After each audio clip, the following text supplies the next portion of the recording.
Covering the government in Washington, Democrats are also a part of it, although they are in the minority in Congress. Some of them have been taking up this mantle where we heard across the election year about grocery prices, about anger, about sometimes populist arguments, including some that Republicans claimed was now their interest, pushed in the campaign. And we're seeing a Democratic response.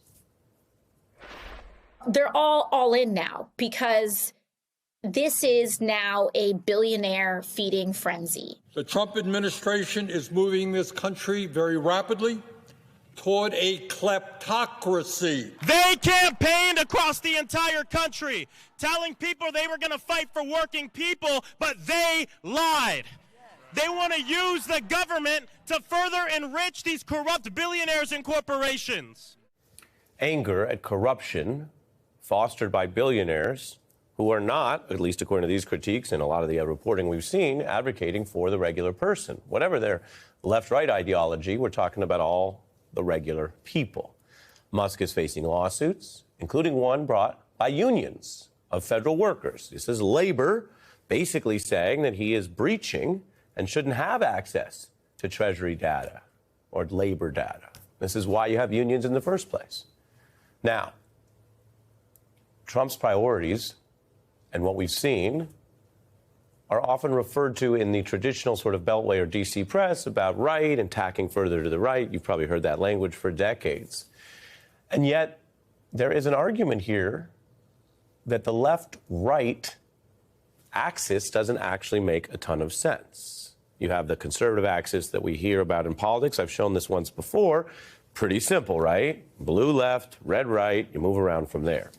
But some of these other issues follow what we've referred to recently as this up-down track. When you think about norms, rules, and order, or respect for institutions, and what sometimes people say benefits elites because the institutions were largely built by and for them, you could think of that as the up. And on the down, you have the disorder fighting against those things, those institutions, some of those rules, and just kind of the mood, the anger and outrage at the way things are going. Think about the generalized anger at health insurance or wealth inequality, right? That just could be not a left-right thing, but a down thing. If this is familiar, we've spoken about it once with someone who's been on MSNBC, who did a documentary here and also has worked for Obama and Schumer. That's Blake Zeff. And he argues if you put this all together, you get a fuller picture. So while you think about left-right, large government to small government, you can also think about those institutional trusts. So if you expand existing programs, you might be in the upper left, say a welfare state. But in the upper right, you might see using government power. That's what Republicans are doing. They're using state power, what elites do, basically, in the upper right, to ban abortion. And then you have things that cut against some of this power structure. So instead of thinking left-right, you go to the bottom half. If you say, what did liberals want during BLM, remember, the most sort of strident or radical voices wanted to defund police. That would be a down liberal priority versus, say, defunding education. You see that on the down right. Now, Trump has talked about populism. Steve Bannon talks about that word. But there are clear signs that with Elon Musk, the ultimate billionaire, the richest person alive, there's nothing populist or down about how they're trying to use power. We've been so pushed into this left-right spectrum, right? Okay, like I said here, larger, smaller government's a classic example everyone knows. But you say up and down is also really relevant right now. So just walk us through that. Yeah, so I argue that right now, Ari, we're in an age of anger. People are really upset. This is not my opinion. You know, I know you like facts on this show. We do like facts. And the data shows that about 75% of the country feels it's on the wrong track. Similar number feels that the economy is not working. Obviously, we know about inflation and how that's been so terrible for the country. And so Donald Trump did a good job of channeling that anger, right? Feeling people's pain. You had a situation where the Democrats, Kamala Harris, inherited, they were the status quo, and they ran kind of on preserving institutions, status quo norms, all that kind of stuff. Trump, on the other hand, was no, break the system, break it up, right? So that's sort of the climate we're in. However, people were really upset about inflation in the economy. I did not hear voters say, airplanes are too safe, Ari. We need fewer air traffic controllers. Or we have too much privacy. Please give my Social Security number to billionaires like Elon Musk.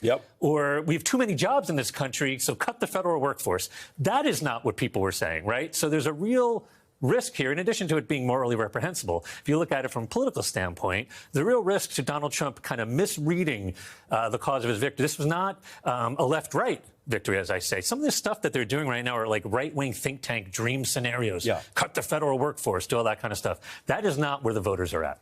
It's really interesting. And so, April, we had Blake on once to discuss this because we thought it was an interesting idea. But now we're back, and it's better because you're here.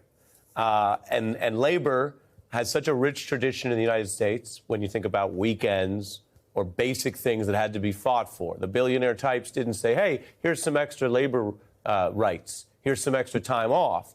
You and your colleagues and predecessors fought for that. So if we put this back up on the screen, where do you think your work as a labor union, obviously we don't have to agree with Blake's idea, but I'm curious, what do you think of the down idea? Do you think there's more than just left-right going on? Where does your work fit into it? I think there's absolutely a lot here. I would love more time to unpack it. I think Blake is onto something, but I also think about the circle and the circle of concern and the circle of power in this country. And those of us who are pushed furthest from the margins of that center of concern, the center of power. And we are really hurting in this country. And the chaos and the uncertainty that we felt for the last 18 days is pushing us further from that center and further to the margins. And that's not what working people voted for.